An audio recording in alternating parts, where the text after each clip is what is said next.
6 days before the Passover, Jesus came to Bethany, where Lazarus lived, whom Jesus had raised from the dead. Here a dinner was given in Jesus' honour.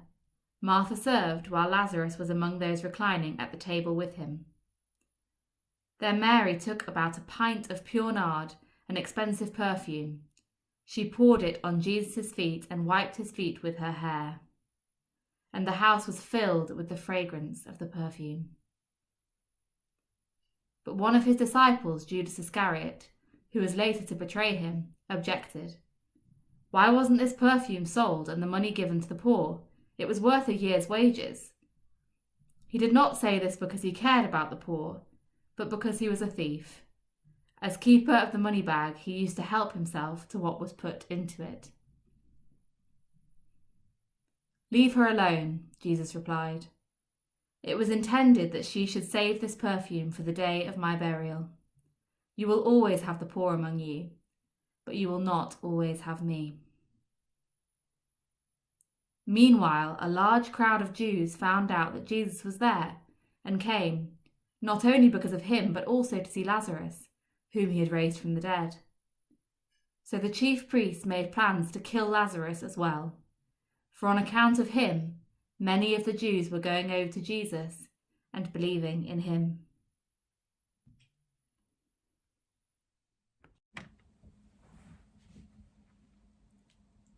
It's taken me about 10 years to work out what makeup works best for me. Now, growing up and being a teenager in Essex, I've had my fair share of fake tan disasters, orange faces, and eyelashes that look like spiders. And after a whole decade, I have finally found a foundation that doesn't make me look like I'm caked in makeup. It's the Clarins Skin Illusion number 105. And to some people, this means nothing. And it might not have a lot of value to you, but to me, it does. And a couple of years ago, I lent it to a friend who had run out of foundation, and she was actually having a photo shoot that day and was really in need of some. And she put it on her face, it looked great on her, and as she handed it back to me, I don't know if I just wasn't paying attention or maybe my hands were a bit clammy, but it just slipped. And my reaction wasn't quick enough. And as I watched my Clarins 105 fall towards the ground, I watched it smash all over what was a concrete floor. Now the concrete was covered in foundation and a brand new bottle too. And all I remember thinking is, what a waste. See, I wasn't annoyed at my friend. I wasn't even really annoyed at myself.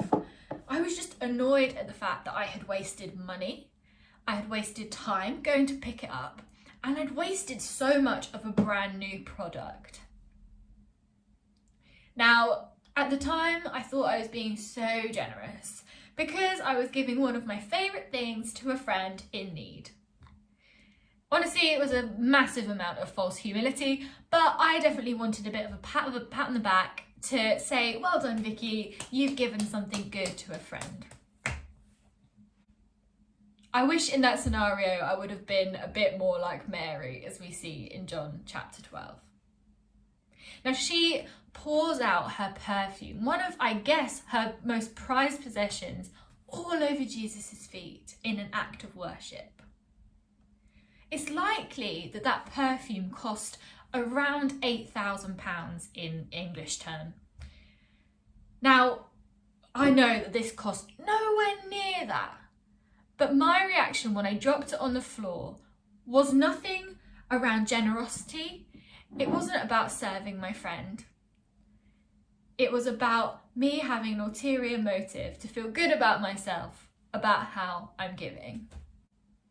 In Jewish culture, one of the most honouring things you can do is to wash somebody else's feet voluntarily. There was two sides to the feet washing. There was a task where you were a servant and you would wash someone's feet as an act of dominance or submission on their part. Or there was the choice to do it voluntarily, which is an act of respect, of honour, and in this case, of worship.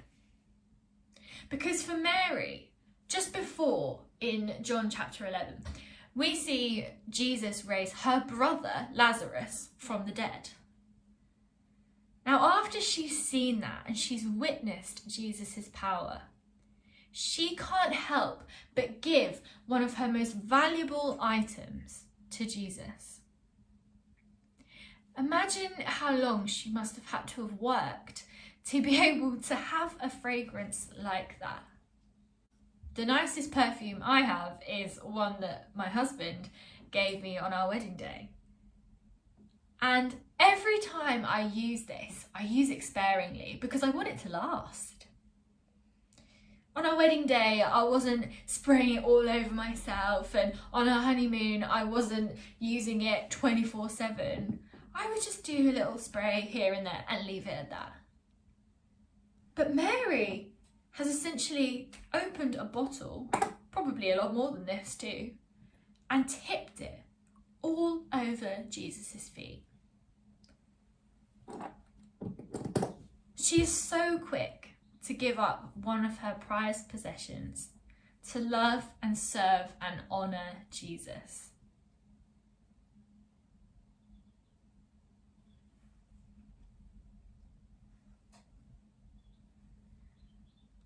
I'm instantly challenged by her reaction and response to do that.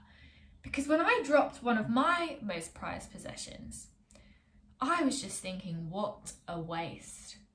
What a waste of my time, of my money, of my product.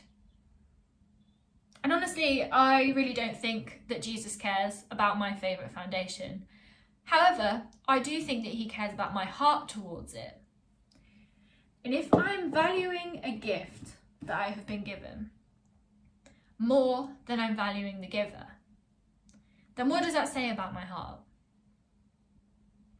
Now, I think Judas's response and reaction to this is really interesting. He has spent a lot of time with Jesus, so he knows how to say the right things. So his response to Mary doing this is basically, why on earth are you doing that when you could sell it and give the money to the poor? Now, that's really interesting because we know that Jesus' heart is for the poor. It's not that he loves indulging in expensive products and will only take the best, most expensive perfumes. It's more of Mary's act of worship that he loves. But Judas is living a double life. He's saying all of the right things. He's talking the talk, but he's not walking the walk. Because behind the scenes, he's stealing money from Jesus. Now, Jesus' reaction is something that I love. First of all, he just tells him to leave Mary alone. But secondly, he almost gives him a warning. He says something around the lines of, "You won't always have me." Now, I think there could be lots of meanings to this. Now, we know that Good Friday is coming, and so is resurrection. But we also know in Matthew 7 that Jesus warns us that he could turn us away and say, "I never knew you." He's basically saying, don't live a double life.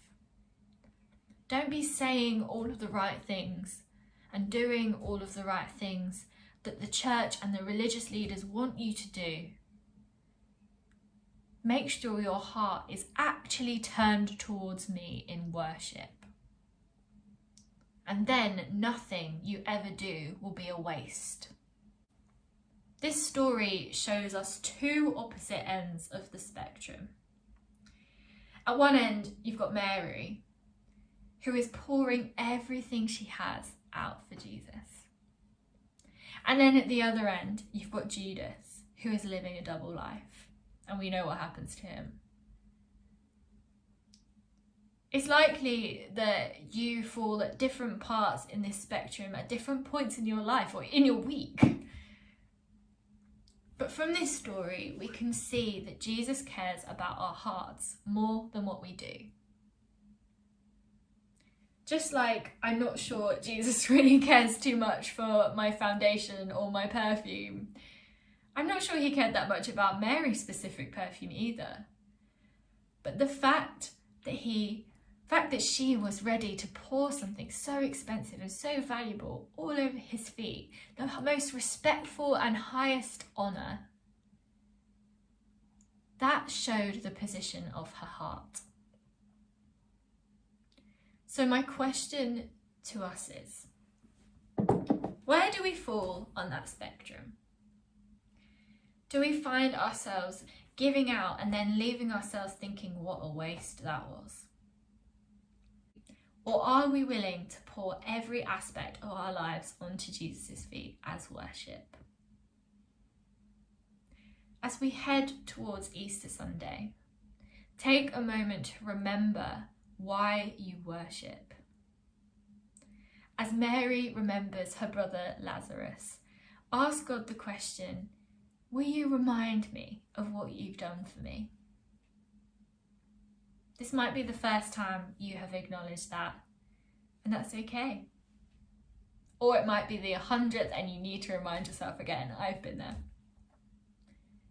But my prayer is that whether it's perfume or something else, I pray that you will lay it down for Jesus and pursue true heart worship this Easter. Bye.